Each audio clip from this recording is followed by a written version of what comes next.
Hello, मी आहे माऊ. कसे आहात तुम्ही? चला आज तुमच्यासोबत शेअर करते की पाणी न घालता फ्लावरची भाजी कशी बनवायची. फ्लावरची भाजी बनवण्यासाठी इथे मी लसूण आणि मिरच्या छान अशा कापून घेतल्या आहे. कोथिंबीरही बारीक करून घेतली आहे आणि या ठिकाणी फ्लावरही धुवून घेतली आहे. एक कढई घ्यायची, कढईमध्ये तेल टाकायचं, त्यामध्ये लसूण, जिरं, मोहरी आणि मिरच्या घालून छान अशा तडतडून घ्यायचं. मिरच्या आणि लसूण छान असे लालसर झाल्या की त्यामध्ये हळद टाकून घ्यायची. हळद ही तेलातच टाकायची, फ्लावर टाकल्यानंतर नाही टाकायची, मग ती चव देत नाही. तेलामध्येच हळद टाकायची.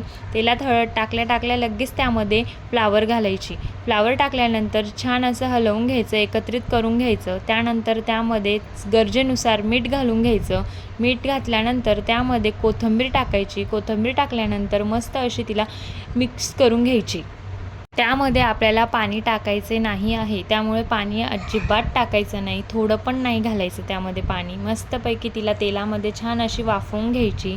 मग एक ताट घ्यायचं, ताटामध्ये पाणी टाकायचं आणि ते ताट कढईवर ठेवून द्यायचं आणि मग 5-6 मिनटं भाजीला मस्त अशी वाफवू द्या तेलात. पाणी टाकून भाजी करण्यापेक्षा किंवा भाजी उकळून करण्यापेक्षा अशा प्रकारे करून बघा, नक्कीच खूप छान होईल.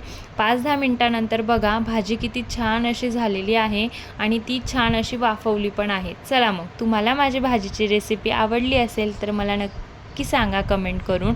चला मग भेटूया नेक्स्ट ब्लॉगमध्ये. बाय.